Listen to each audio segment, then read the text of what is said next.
Assalamualaikum warahmatullahi wabarakatuh. Alhamdulillah. Kemat malam para sedulur-sedulur yang saya cintai dan semoga dicintai oleh Allah SWT. Oke para sedulur, jumpa lagi di kanal YouTube-nya Pak Degun. Para sedulur, jadi hari ini ada sebuah berita yang betul-betul sangat mengembirakan buat saya pribadi dan tentunya buat seluruh masyarakat Indonesia ya, buat seluruh warga negara. Yang mana berita yang mengembirakan itu adalah tadi ya, ini Kapus Pen Kejaksaan Agung Indonesia ini udah mengumumkan tersangka dalam kasus korupsi pengadaan laptop di Kemendikbud ya, dalam program digitalisasi di Kemendikbud, yang mana dugaan kasus korupsi ini mau yang tersangkanya ini saat ini yang jadi tersangka adalah kemudian mantan Kemendikbud kita dari era 2019-2022, yang mana kenapa saya bilang sangat mengembirakan gitu kan, artinya di sini kita tunggu-tunggu dari kemarin kan, saya bilang barometer daripada penegakan hukum betul-betul ketara sekali ya, ketika saat ini kemudian di kasus pengadaan laptop ini kemudian sudah keluar tersangkanya, dan memang kemudian ternyata juga pejabat negara ini, mantan Kemendikbud kita,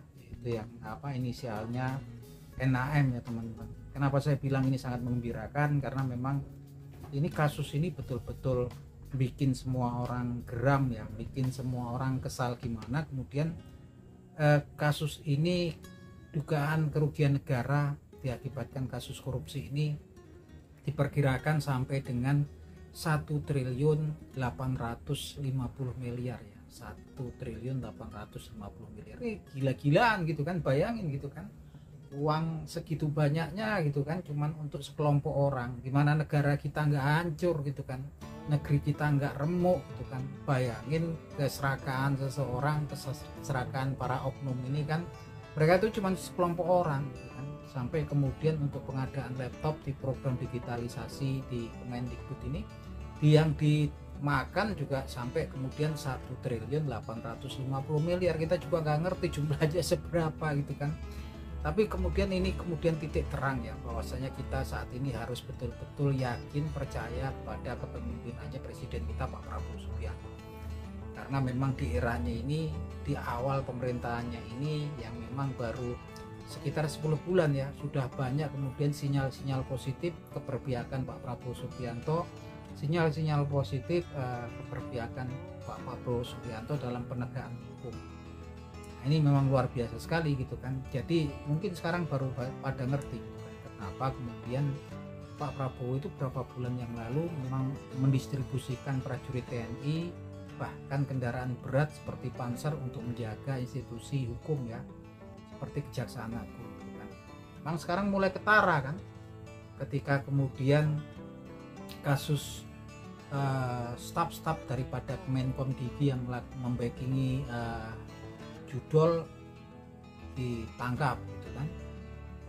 Kemudian nyusul ini kan dugaan korupsi di Kemendikbud kan, yang kasusnya kasus ikan kakap nih, raksasa gitu kan. Saat ini tersangkanya udah, bahkan orang ini kan orang-orang besar ya yang jadi tersangka, ini nggak sembarangan gitu kan.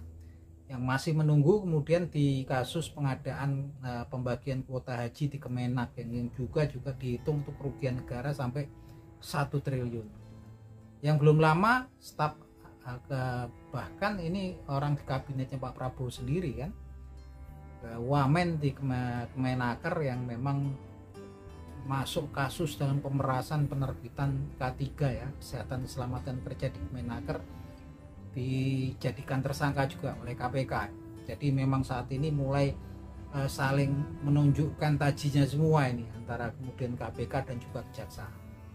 Memang sininya akhirnya kita ngerti ya, mungkin ada benang merah kalau kemudian bertanya-tanya kok banyak peristiwa belakangan ini memang nyasarnya berusaha untuk mendiskreditkan Pak Prabowo Subianto. Kita nggak tahu hubungannya apa, tapi yang jelas memang saya kemudian mulai berpikir jauh, ternyata Pak Prabowo ini memang jauh ya visinya ketika kemudian beliau mendistribusikan tentara TNI untuk menjaga institusi kejaksaan. Dan memang kemarin-kemarin kan memang kalau kita lihat demo-demo kemarin memang skenarionya itu kalau kita lihat kan awal itu kan bubarin DPR atau apa, walaupun kan ternyata ya skenario bubarin DPR itu kan memang bukan idenya mahasiswa waktu itu adalah kemudian tuntutannya salah satunya adalah untuk penerbitan perampasan aset ya, undang-undang perampasan asetnya para koruptor. Dan juga kemudian kalau dari partai buruh itu kan memang mereka itu kan tuntutannya kenaikan upah UMR buruh dan pembubaran outsourcing gitu kan.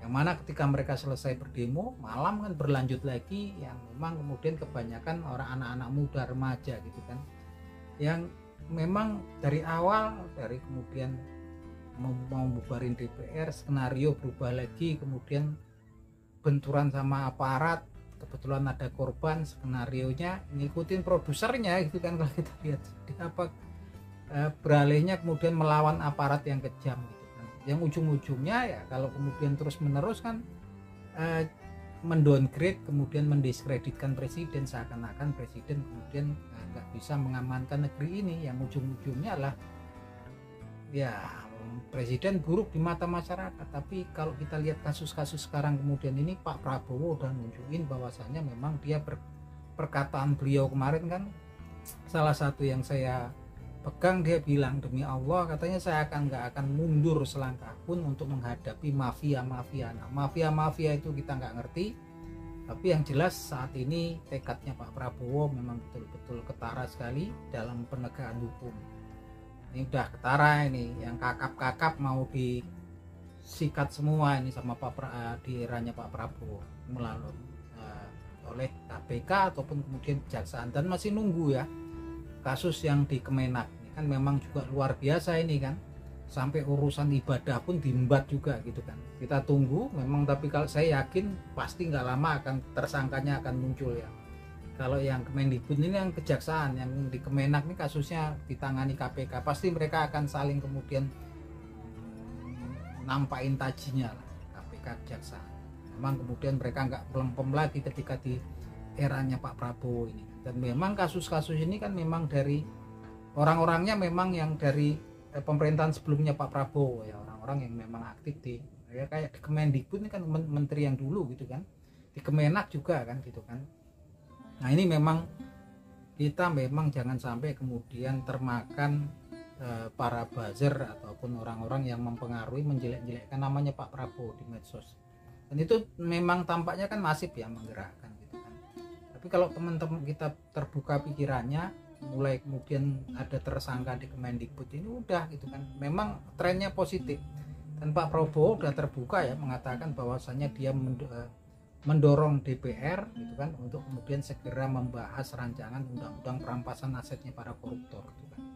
Ini yang paling penting, nggak kalah penting daripada penegakan hukum gitu. Kenapa saya nggak kalah penting? Karena memang ketika nggak ada efek jerahnya juga percuma gitu kan, rusak negeri ini gitu kan. Lihat kayak kemarin yang kasusnya di Kemenaker, yang kasus pemerasan penerbitan SK sertifikat kesehatan keselamatan kerja, gimana orang yang sudah jaketnya oranye dirantai masih mengepalkan tangan. Kita nggak tahu gitu kan, rasa takutnya juga udah nggak ada lagi. Takutnya cuman mungkin kalau dihukum mati atau kemudian dirampas asetnya, dimiskinkan.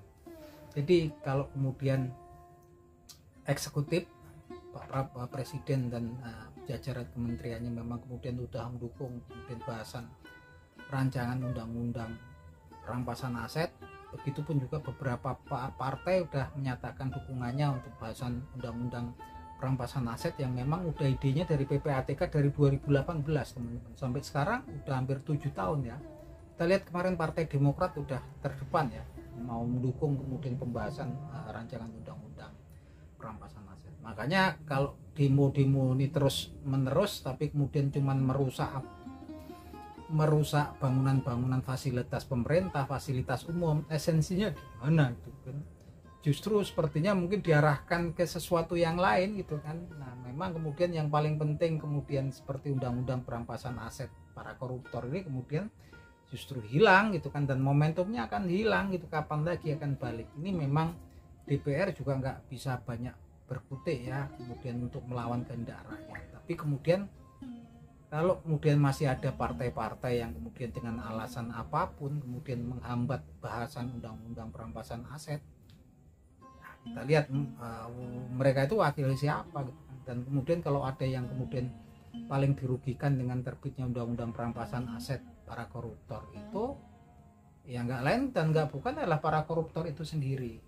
Nah, hari ini kita kemudian melihat momentumnya ya, ketika kasus di Kemendikbud ini kemudian mulai diungkap, tersangkanya udah muncul, sudah dipakai pakaian orange, sudah diborgol. Ini memang merusak negara ini ya, oknum-oknum seperti itu. Kasus korupsi ini betul-betul merusak, dimana uang hampir nyaris 2 triliun ya, 1 triliun 980 juta ini kan, apalagi tuh di urusan pendidikan ya, digitalisasi gitu kan, gimana gitu kan, kelompok orang aja sampai makanan, nelen uang sampai yang segitu banyak, gimana nggak rusak negeri kita ini. Oleh karena itu teman-teman, saya pikir kita saatnya sekarang terbuka mata dan pikirannya dan patut berhati-hati ya dengan hasutan-hasutan, tentunya pihak-pihak yang pastinya nggak senang dengan tindakan tegas dan terukur ya, oleh yang dikomandoi oleh Presiden kita saat ini, Pak Prabowo Subianto. Oleh karena itu hati-hati, kemudian jangan sampai kita terprovokasi, karena memang halus ya para buzzer ini, kemudian provokator di media sosial itu kan. Ciri khasnya yaitu mereka pasti akun-akunnya akun anonim, kemudian juga kalau ada foto-fotonya foto AI, kalau enggak ya fotonya orang, dan video-videonya mereka nggak akan berani nampilin wajahnya seperti kayak ini, saya kayak gini nggak berani. Pasti potongan-potongan video orang, kejadian-kejadian yang disusun kemudian dinarasikan untuk kemudian diarahkan untuk kemudian mendiskreditkan orang tertentu. Dan memang muaranya kalau saat ini kan memang mau ngarahnya ke pimpinan tertinggi negeri ini, yaitu Presiden Prabowo Subianto. Nah itu aja teman-teman obrolan kita malam hari ini. Kalau teman-teman punya analisa tentang kejadian-kejadian yang terjadi hari ini, monggo silahkan teman-teman tulis di kolom komentar. Akhir kata, semoga bermanfaat. Wabillahi taufik wal hidayah. Wassalamualaikum warahmatullahi wabarakatuh.